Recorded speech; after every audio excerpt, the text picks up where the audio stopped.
bayan, pinagpala ka, dakilang biyaya pangako niya, sumilay na.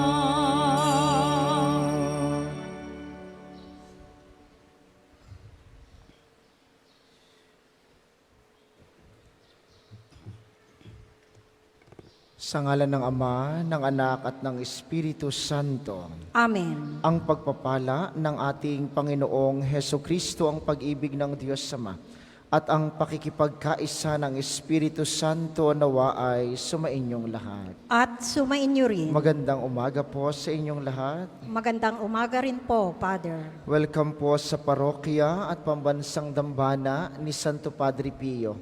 Ngayon ay Lunes sa ika-27 linggo sa karaniwang panahon. At kaisa ng lahat ng ating mga intensyon, ipanalangin natin ang lahat ng mga nagpamisa, lahat ng mga nagdiriwang ng kaarawan at anibersaryo sa araw na ito, ang mga patuloy na dumudulog kay Santo Padre Pio para sa kanilang mga kahilingan at karamdaman, at para sa kapayapaan ng kaluluwa ng lahat ng ating mga yumao. Aminin natin ang ating mga kasalanan upang tayo ay maging marapat gumanap sa banal na pagdiriwang.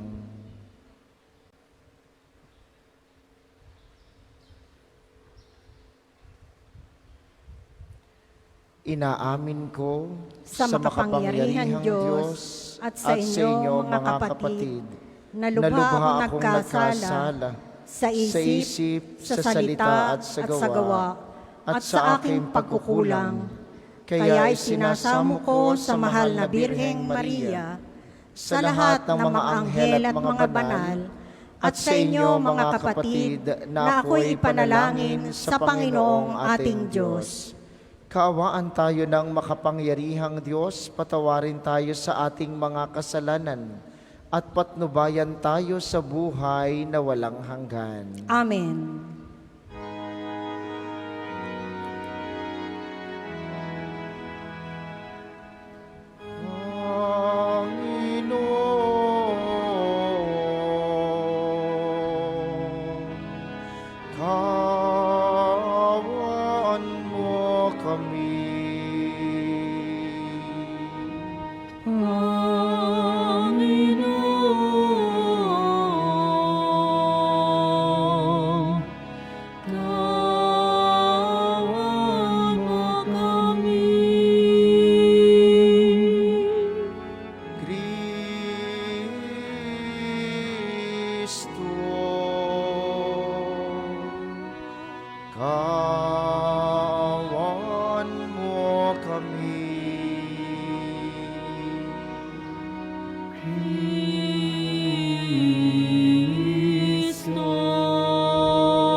Manalangin tayo.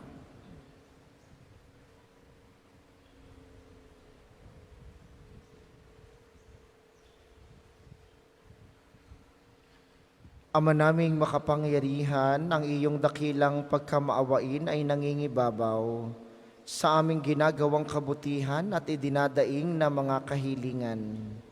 Ang kagandahang loob mo sa amin ay gawin mong mag-umapaw, upang ang kasalanang ipinangangambang ihingi ng kapatawaran, nang budhi naming takot na ikaw ay lapitan, ay iyong patawarin ng lubusan, at ang ipinag-aalangan naming hilingin sa pagdarasal ay iyong pagbigyang aming makamtan sa pamamagitan ni Hesukristo, kasama ng Espiritu Santo magpasawalang hanggan. Amen.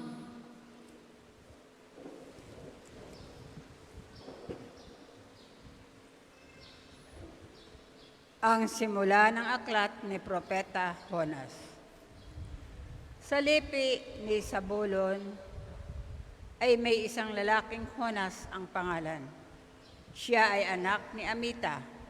Isang araw, sinabi sa kanya ng Panginoon, "Pumunta ka sa Ninibe, ang malaking lungsod, at pangaralan mo ang mga taga roon, sapagkat suko sa langit ang kanilang kasamaan." Sa halip na sumunod, ipinasya ni Jonas na magtago sa Tarsis sapagkat inaakala niyang malayo na yon sa Panginoon. Kaya nagtungo sa Jope at humanap ng barkong papunta sa Tarsis. Nang maibigay niya ang kaukulang upa, sumakay siya sa bapor kasama ng mga tripulante. Ngunit nang sila'y nasa laot na, nagpalitaw ng malakas na bagyo ang Panginoon. Ano pat halos mawasak ang barko. Dahil dito, sinidla ng matinding takot ang mga tripulante, kaya't bawat isa'y nanalangin sa kanyang Diyos. Pagkatapos, inihulog nila sa dagat ang mga kargamento para gumaan ang sasakyan. Samantalang si Jonas ay mahimbing na natutulog sa isang sulok sa ibabang palapag ng barko. Nakita siya ng kapitan at ginising, "Hoy, tulog ka ng tulog diyan. Bumangon ka at manalangin sa Diyos mo. Baka sakaling kaawaan tayo at iligtas sa kamatayan." Nag-usap-usap ang mga tripulante. Magsapalaran tayo para malaman natin kung sino ang dahilan ng lahat ng ito. Gayon nga ang ginawa nila at nabunot ang pangalan ni Jonas. Kaya't siya'y kinausap nila. "Nagsapalaran kami para malaman kung sino ang may kasalanan at ikaw ang nabunot. Ano ba ang ginagawa mo rito at taga saan ka?" "Ako ay Hebreo," sagot ni Jonas. "Nananalig ako sa Panginoon, ang Diyos ng kalangitan, ang lumikha ng dagat at ng lupa." Bago pa ito nangyari, sinabi ni Jonas na pinagtataguan niya ang Panginoon. Kaya sa malaking takot, pahilakbot niyang sinabi kay Jonas, "Napakalaki ng ginawa mong kasalanan." Lalong lumakas ang bagyo, kaya si Jonas ay kinausap ng tripulante, "Ano ang ibig mong gawin namin sa iyo para pumayapa ang dagat? Ihagis ninyo ako sa dagat, sapagkat alam kong ako ang dahilan ng nagngingit-ngit na bagyong ito." Sagot niya.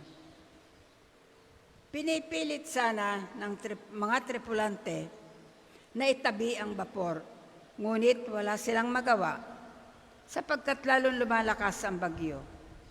At nanalangin sila ng ganito, "Panginoon, naway huwag ninyo kaming parusahan o ibilang na mamamatay tao sa gagawin namin sa taong ito. Yamang kayo na rin ang nagpahiwatig ng dapat naming gawin." Pagkasabi nito, binuhat nila si Jonas at inihagis sa dagat, at bigla itong pumayapa. Dahil dito, sinidlan sila ng matinding takot sa Panginoon, kaya't naghandog sila at namanata sa Kanya. Ang Panginoon naman ay nagtalaga roon ng isang dambuhalang isda. Nilulo nito si Jonas. Siya'y nanatili 3 araw at 3 gabi sa tiyan ng isda. Nang si Jonas ay nasa tiyan ng isda, nanalangin siya. Kinausap ng Panginoon ang isda at si Jonas ay iniluwa nito sa dalampasigan. Ang salita ng Diyos. Salamat sa Diyos. Salmong tugunan, sa tiyak na kamatayan, ako'y ipinagsanggalang. Sa tiyak na kamatayan, ako'y ipinagsanggalang. Nang si Jonas ay nasa tiyan ng isda, nanalangin siya. Sa tiyak na kamatayan, ako'y ipinagsanggalang. Poon nang ako'y nasa kagipitan, nanalangin ako sa iyo at sinagot mo ako. Mula sa kalalimang walang katulad, ako'y tumawag sa iyo at dininig mo ako. Sa tiyak na kamatayan, ako'y ipinagsanggalang. Inihulog mo ako sa pusod ng dagat, napadpad ako sa laot ng karagatan, at natabunan ng malaking alon. Sa tiyak na kamatayan, ako'y ipinagsanggalang. Sinabi ko, nalayo ako sa iyo. Kailan ko kaya makikita uli ang banal mong templo? Sa tiyak na kamatayan, ako'y ipinagsanggalang. Nang maramdaman kong mapupugto na ang aking hininga, naalaala kita poon. Ako'y dumaing at narinig mo ako mula sa iyong banal na templo. Sa tiyak na kamatayan, ako'y ipinagsanggalang. Magsitayo po ang lahat.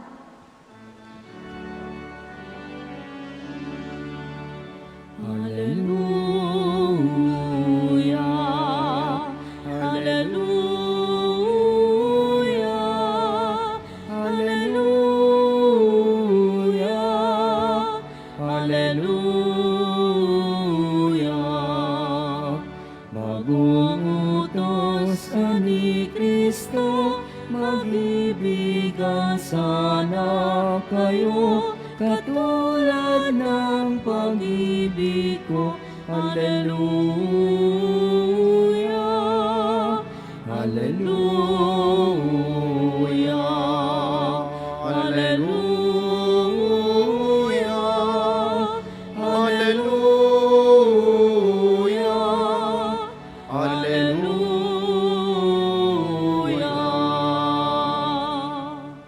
Sumainyo ang Panginoon. At sumainyo rin. Ang mabuting balita ng Panginoon ayon kay San Lucas. Papuri sa iyo, Panginoon. Noong panahong iyon, may isang eskribang lumapit kay Jesus upang siya'y subukin. Guro, aniya, ano ang dapat kong gawin upang magkamit ng buhay na walang hanggan? Sumagot si Jesus, ano ba ang nakasulat sa kautusan? Ano ang nababasa mo roon? Tumugon siya, ibigin mo ang Diyos mong Panginoon ng buong puso, ng buong kaluluwa at ng buong lakas at ng buong pag-iisip, at ibigin mo ang iyong kapwa gaya ng iyong sarili. Tama ang sagot mo, wika ni Jesus. Gawin mo iyan at mabubuhay ka. Sa hangad ng eskriba na huwag siyang lumabas na kahiya-hiya, tinanong niya uli si Jesus, sino naman ang aking kapwa? Sumagot si Jesus, may isang taong naglalakbay buhat sa Jerusalem patungong Jericho. Hinarang siya ng mga tulisan, kinuha pati damit sa katawan, binugbog at halos patay na ng iwan. Nagkataong dumaan doon ang isang saserdote at pagkakita sa taong nakahandusay, siya'y lumihis at nagpatuloy ng kanyang lakad. Dumaan din ang isang Levita, ngunit tiningnan lamang niya ito at nagpatuloy ng kanyang lakad. Ngunit may isang Samaritanong naglalakbay na naparaan doon. Nakita niya ang hinarang at siya'y nahabag. Lumapit siya, binusan ng alak at langis ang mga sugat nito at tinalian. Saka isinakay ang tao sa kanyang sinasakyang hayop. Dinala sa bahay panuluyan at inalagaan doon. Kinabukasan, dumukot siya ng 2 denaryo. Ibinigay sa may-ari ng bahay panuluyan at sinabi, alagaan mo siya at kung magkano man ang kakulangan niyan, babayaran ko sa aking pagbabalik. Sino ngayon sa palagay mo ang nagpakita ng kanyang pakikipagkapwa sa taong hinarang ng mga tulisan? Tanong ni Jesus. Ang nagpakita ng habag sa kanya, tugon ng eskriba. Sinabi sa kanya ni Jesus, humayo ka at gayon din ang gawin mo. Ang mabuting balita ng Panginoon. Pinupuri ka namin, Panginoong Hesukristo. Muli po, magandang umaga sa inyong mga naririto sa atin sa pambansang dambana at gayon din sa mga patuloy na nakikiisa sa atin via live streaming at ang mga kasama natin ngayon sa pamamagitan ng radyo at telebisyon dito sa Batangas at mga karatig lalawigan.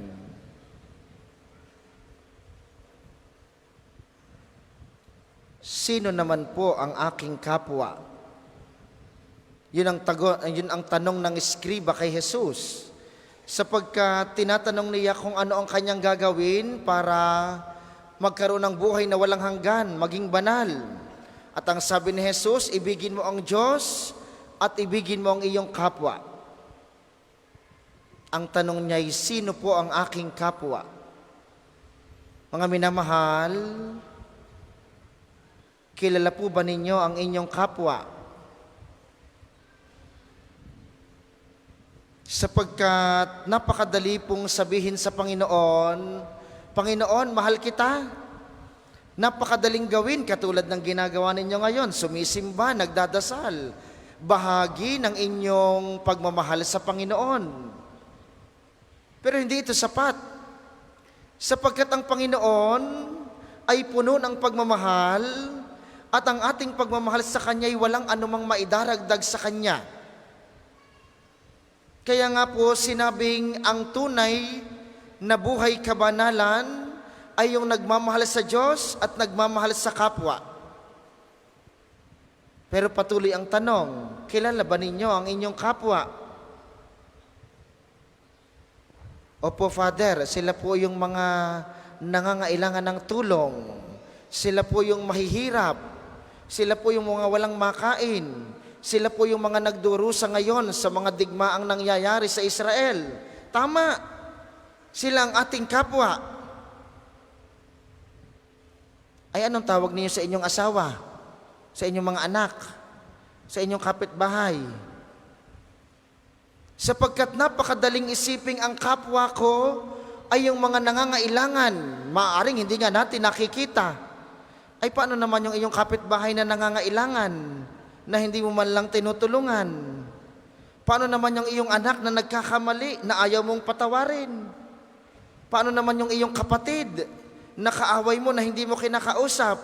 Anong tawag mo sa kanila? Mga minamahal, napakalaki ng hamon. Ang kapwa, hindi iyong malalayo. Ang kapwa ay ang mga kasama mo sa bahay. Ang iyong inaalaga ang may sakit na napakahirap alagaan. Yan ay kapwa. Ang iyong kapitbahay na hindi mo maintindihan kung bakit ka sinisiraan lagi. Yan ay kapwa. Ang iyong mga anak na pasaway. Yan ay kapwa. Ang iyong asawang bungangera, ang iyong asawang naglalasing, yan ay kapwa. Sapagkat ang paalaala sa atin ng katesismo, ang kapwa ay ang lahat ng taong nakapaligid sa atin. Kaya madaling magsimba, madaling magdasal. Ayun ay kakalahati ng buong kwento ng kabanalan. Sa palagay ninyo'y makakarating kayo sa langit sa pagsisimba lamang? Hindi po. Huwag kayong maniniwalang kahit kayo dito tumira sa amin sa simbahan, hindi kayo makakarating sa langit kung pag-uwi sa inyo'y galit pa rin kayo sa inyong kapitbahay. Kung pag-uwi sa inyo, hindi mo pa rin kinakausap ang iyong kapatid. Sapagkat yun ang kabuuan ng buhay na walang hanggan. Yung mahal mo ang Diyos na ipinapakita mo sa iyong kapwa. Sapagkat hindi matutuwa ang Diyos na nagdadasal ka lamang. Kahit ikay maghapong magrosaryo dito, hindi ka kaaawaan ng Diyos kung pagdating sa inyo'y taray na taray mo. Sapagkat yun ang buong kwento ng buhay kabanalan. Mahal mo ang Diyos na nakikita sa iyong kapwa. Yun ang hamon. Ari pong dine, madali are. Napakadaling magmahal sa Diyos. Sisimba, magdadasal. Ay are. Are ang mahirap. Yung magpakita ng kabaitan sa iba. Di kayo kahirap maging mabait sa iyong kapitbahay na chinichismis ka? Sa palagay ninyo madali iyan, mahirap. Mahirap maging mabait sa iyong asawang wala nang ginawa kundi saktan ka. Yun po ang hamon ng buhay pananampalataya. At yun ang hamon sa atin ng pagdiriwang na ito. Gusto mong maging buo ang iyong buhay kabanalan? Mahalin mo ang Diyos at mahalin mo ang kapwa. Sabi po ng Aral Batanggenyo, ang lokal na katesismo dito sa Batangas, 834, ang tao, ang kapwa, ay patunay ng pag-iral ng Diyos.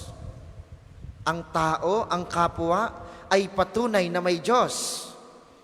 Kaya kung sasabihin mong mahal mo ang Diyos, hindi mo pwedeng sabihin hindi mo mahal ang kapwa, dahil ang kapwa ang patunay na may Diyos. At doon ang pagkakaugnay-ugnay ng mga bagay na iyon. Kaya nga po hilingin natin sa banal na pagdiriwang na ito, kay Jesus, siyang tanging magandang halimbawa ng pagmamahal sa Diyos at sa kapwa, inyo pong ibulong sa Kanya mamaya sa pagtanggap ninyo sa banal na komunyon.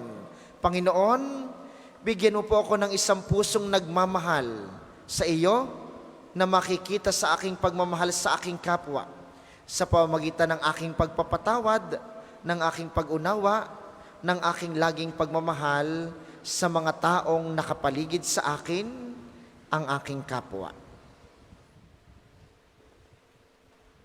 Para sa mga maghahandog ng sobre, pakihulog na lamang po sa buslo.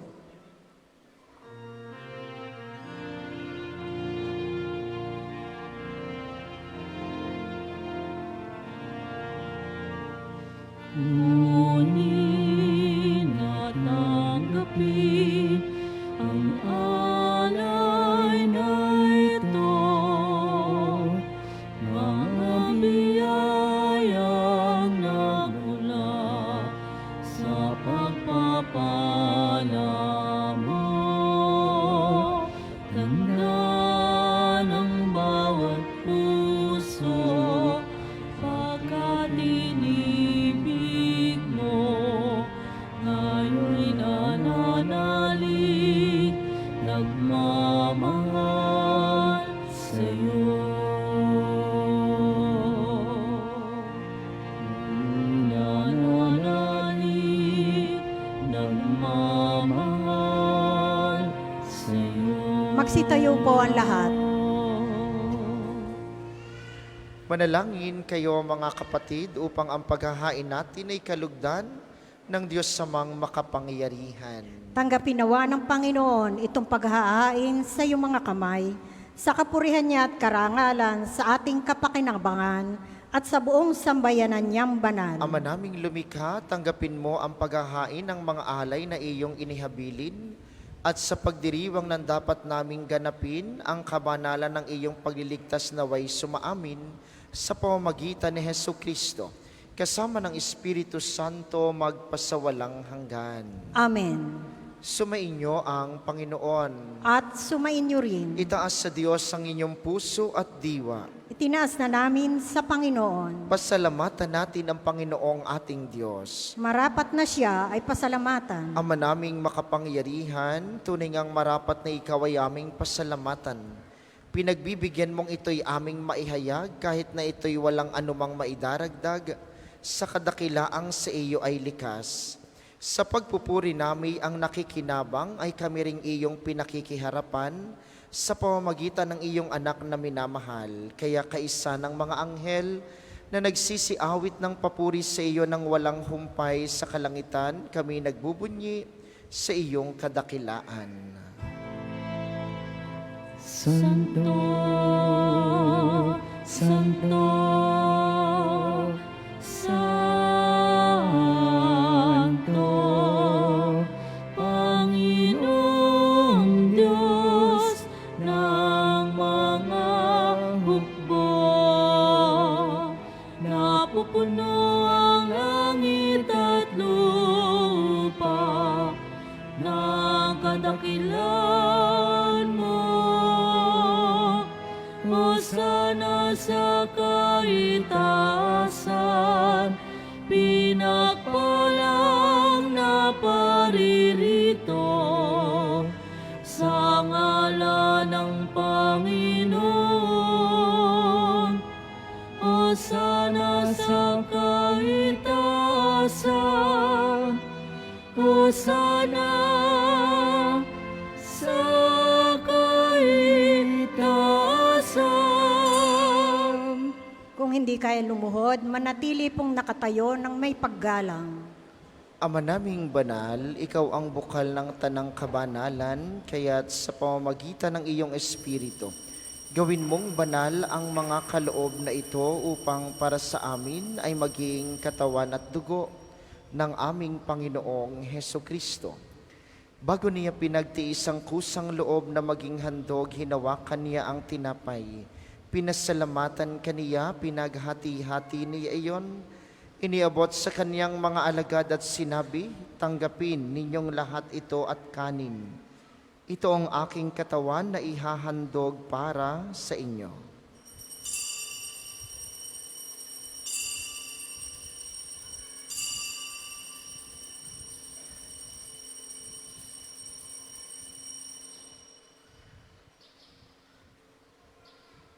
Gayun din naman nung matapos ang hapunan, hinawakan niya ang kalis, muli kaniyang pinasalamatan, iniabot niya ang kalis sa kaniyang mga alagad at sinabi, tanggapin ninyong lahat ito at inumin, ito ang kalis ng aking dugo. Nang bago at walang hanggang tipan, ang aking dugo na ibubuhos para sa inyo at para sa lahat, sa ikapagpapatawad ng mga kasalanan, gawin ninyo ito sa pag-alala sa akin.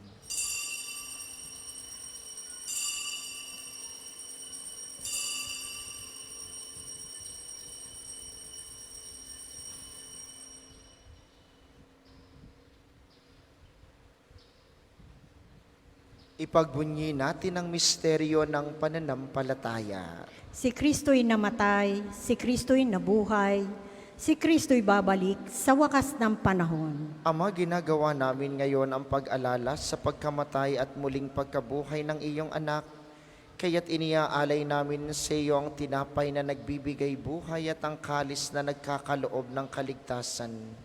Kami nagpapasalamat dahil kami iyong minarapat na tumayo sa harap mo para maglingkod sa iyo. Isinasamo namin kaming magsasalo-salo sa katawan at dugo ni Kristo'y mabuklod sa pagkakaisa sa pamamagitan ng Espiritu Santo. Ama, lingapin mo ang iyong simbahang laganap sa buong daigdig. Puspusin mo kami sa pag-ibig kaisa ni Francisco na aming Santo Papa at ni Gilbert na aming obispo at ng Tanang Kaparian. Alalahanin mo rin ang mga kapatid naming nahimlay nang may pag-asang sila'y muling mabubuhay, gayon din ang lahat ng mga pumanaw. Kaawaan mo sila at patuloyin sa iyong kaliwanagan. Kaawaan mo at pagindapatin kaming lahat na makasalo sa iyong buhay na walang wakas. Kaysa ng mahal na Birheng Maria, ang ina ng Diyos, ni San Jose na kanyang esposo, kaysa ng mga apostol at ng lahat ng mga banal na namuhay dito sa daigdig ng kalugod-lugod sa iyo, maipagdiwang nawa namin ang pagpupuri sa ikararangal mo sa pamamagitan ng iyong anak na aming Panginoong Heso Kristo. Sa pamamagitan ni Kristo kasama niya at sa Kaniya, ang lahat ng parangal at papuri ay sa iyo, Diyos amang makapangyarihan kasama ng Espiritu Santo, magpasawalang hanggan. Amen, amen, amen. Amen.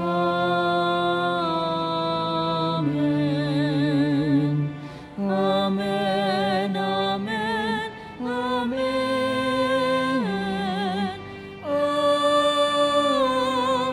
Amen.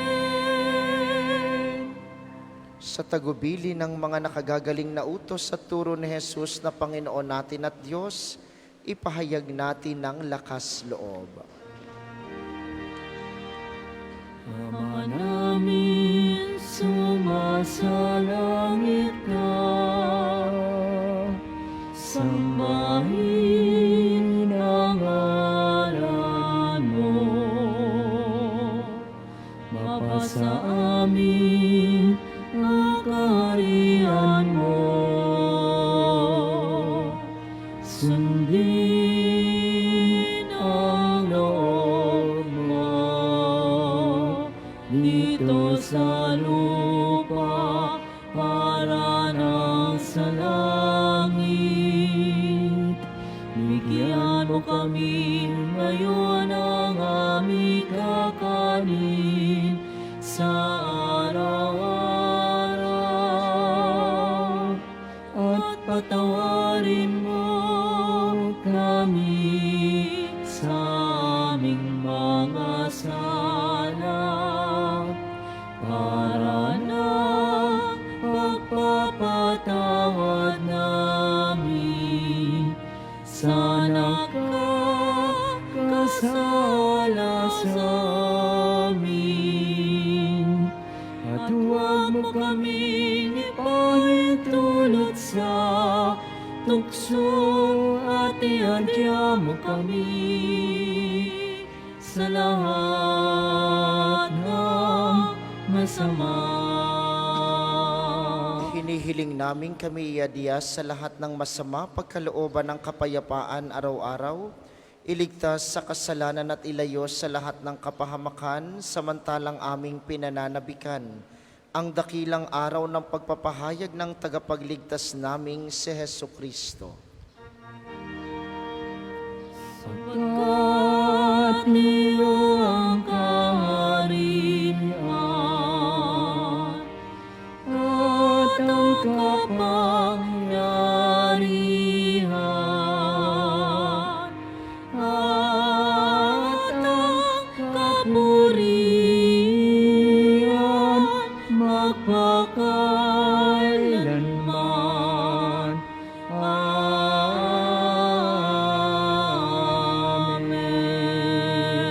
Panginoong Hesukristo, sinabi mo sa iyong mga apostol, kapayapaan ang iniiwan ko sa inyo, ang aking kapayapaan ang ibinibigay ko sa inyo. Tunghayan mo ang aming pananampalataya, wag ang aming mga pagkakasala. Pagkalooban mo kami ng kapayapaan at pagkakaisa ayon sa iyong kalooban, kasama ng Espiritu Santo magpasawalang hanggan. Amen. Ang kapayapaan ng Panginoon ay laging sumainyo. At sumainyo rin. Magbigayan kayo ng kapayapaan sa isa't isa.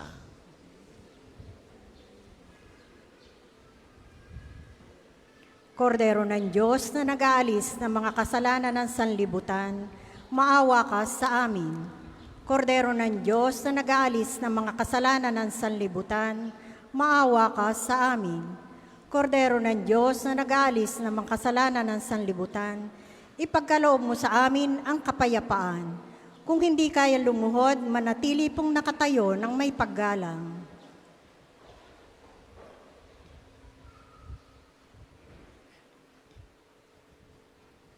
Ito ang kordero ng Diyos, ito ang nag-aalis ng kasalanan ng sanlibutan.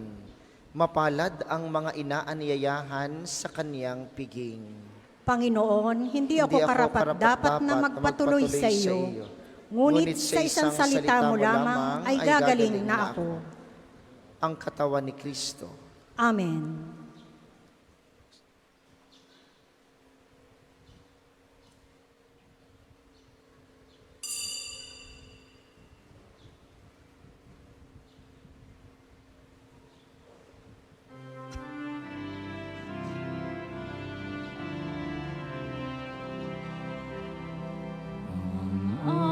Atas ko sa inyo,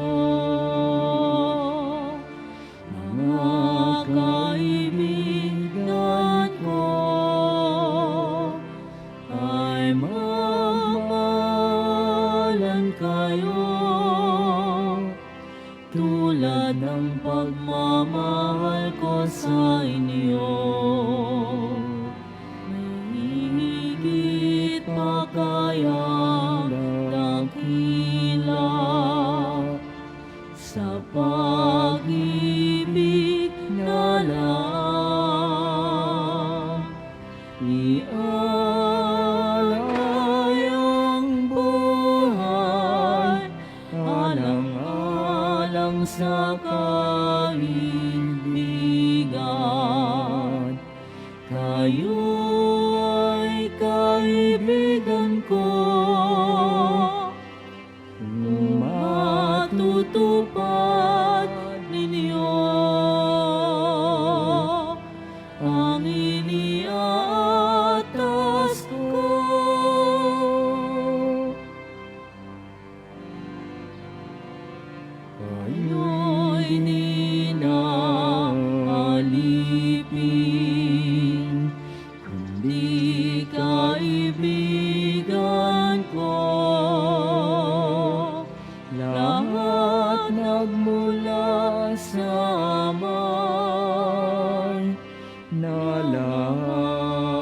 ko na sa inyo.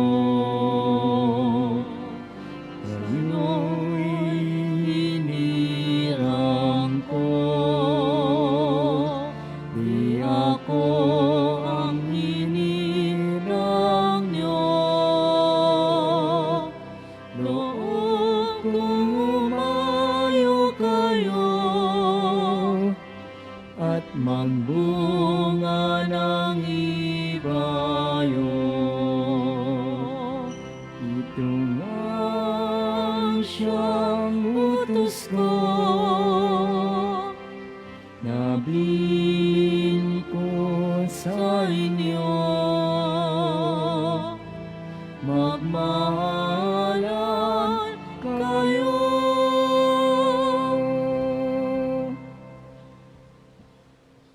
Ang isasagawang second collection ay ginagamit sa patuloy na pagpapaunlad ng parokya at pambansang dambana ni Santo Padre Pio. Salamat po sa inyong handog.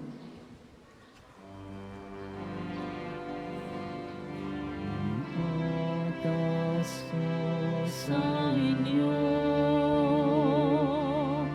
mga kaibigan ko, ay magmahalan kayo tulad ng pagmamahal ko sa inyo. Higit pa kayang dakila sa pag-ibig na lang.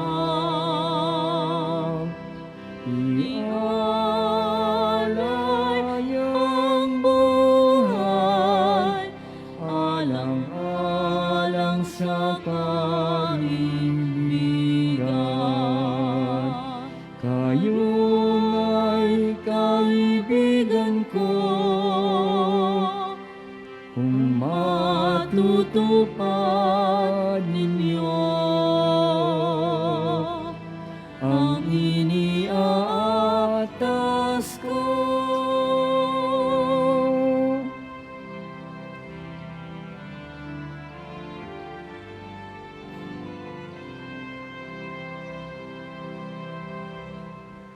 Magsitayo po ang lahat. Manalangin tayo. Ama naming mapagmahal, ipagkaloob mong sa pagsasalo namin sa pagkait inuming banal, kami ay maging katawan ni Kristo na aming pinakinabangan sa pamamagitan niya kasama ng Espiritu Santo magpasawalang hanggan. Amen. Panalangin ng pagtitiwala kay Santo Padre Pio. Padre Pio, taga Pietrelcina, Mongheng Banal, Pintakasing Santo ng Milenyong Kasalukuyan, gabay namin sa pagtahak sa landasing makalangit, takbuhan sa pangangailangan, huwaran ng pagtitiis. Sa iyo namin inilalapit aming mga kagipitan, sa iyo po ibinibilin kalusugan at kabuhayan.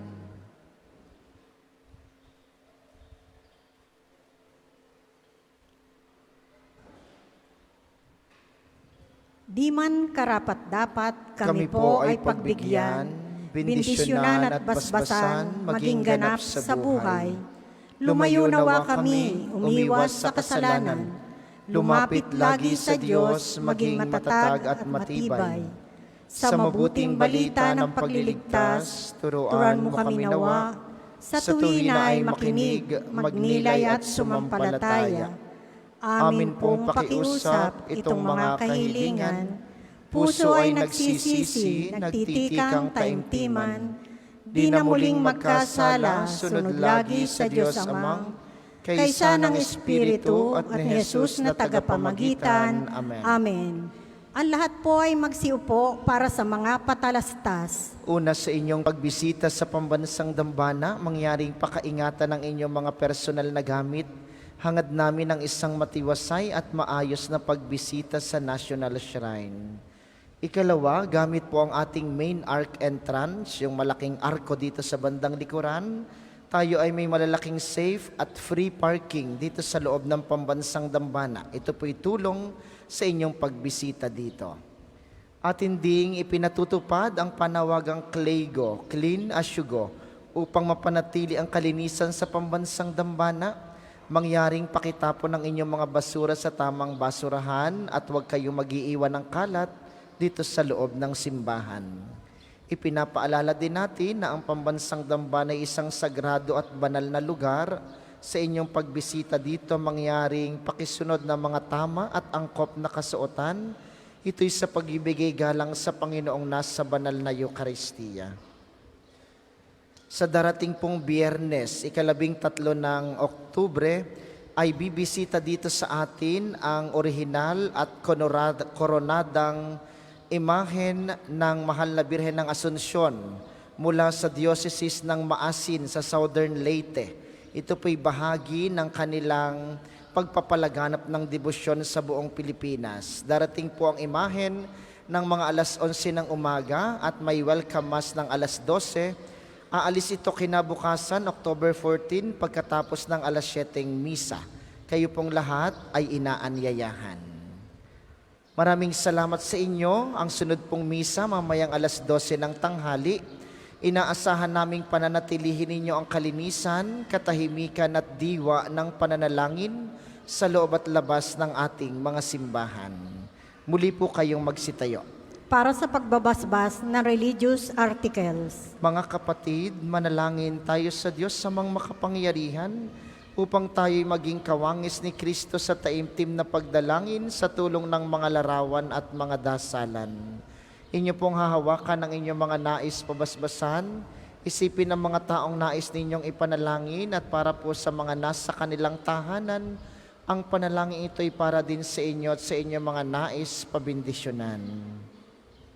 O Panginoong Diyos, Ikaw ang bukal ng lahat ng pagpapala at biyaya, ibuhos mo ang iyong bendisyon sa mga gamit na ito sa pananalangin ng mga rosaryo, mga imahen, mga dasalan, mga healing rub at mga miracle oil na nagpapaalaala ng iyong kabutihan, kabanalan at pagmamahal sa amin, upang ang lahat na dumulog at magdasal gamit ang mga ito ay magtamo ng iyong awa at biyaya. Loobin mong tularan nila ang kabanalan at aral ng Panginoon at mga santo magpasawalang hanggan. Amen. Ama namin, sumasalangit ka, sambahin ang ngalan mo, mapasa amin ang kaharian mo, sundin ang loob mo dito sa lupa para nang sa langit. Bigyan mo kami ngayon ng aming kakanin sa araw-araw at patawarin mo kami sa aming mga sala para nang pagpapatawad namin sa nagkakasala sa amin. At huwag mo kaming ipahintulot sa tukso at iadya mo kami sa lahat ng masama. Amen. Aba, Ginoong Maria, napupuno ka ng grasya, ang Panginoong Diyos ay sumasa iyo. Bukod kang pinagpala sa babaeng lahat, pinagpala naman ang iyong anak na si Jesus. Santa Maria, Ina ng Diyos, ipanalangin mo kaming makasalanan, ngayon at kung kami mamamatay. Amen. Luwalhati sa Ama, sa Anak at sa Espiritu Santo, kapara noong una, ngayon at magpasawalang hanggan. Amen. Aba, Ginoong Maria, napupuno ka ng grasya, ang Panginoong Diyos ay sumasa iyo. Bukod kang pinagpala sa babaeng lahat, pinagpala naman ang iyong anak na si Jesus. Santa Maria, Ina ng Diyos, ipanalangin mo kaming makasalanan, ngayon at kung kami mamamatay. Amen. Luwalhati sa Ama, sa Anak at sa Espiritu Santo, kapara noong una, ngayon at magpasawalang hanggan. Amen. Luwalhati sa Ama, sa Anak at sa Espiritu Santo, kapara noong una, ngayon at magpasawalang hanggan. Amen.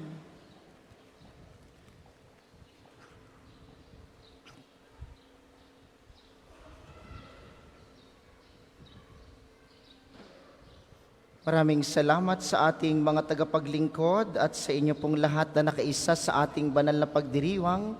Maraming salamat sa inyo. Lagi po kayong mag-iingat. We welcome some of our pilgrims internationally. Hopefully your visit to the National Shrine may be fruitful and bring holiness to your life and your families. Sumainyo ang Panginoon At sumainyo rin at pagpalain kayo ng makapangyarihang Diyos, ang Ama Anak at Espiritu Santo. Amen. Ang banal na misa ay naialay na, humayo kayong mapayapa, ibigin ang Diyos sa ating kapwa. Salamat sa Diyos. O inang mahal, narito kami, awit-awit ang Ave Maria, sa anak mong si Jesus. Puso namin ay handog, ihatid mo kami sa langit, samang mapagmahal.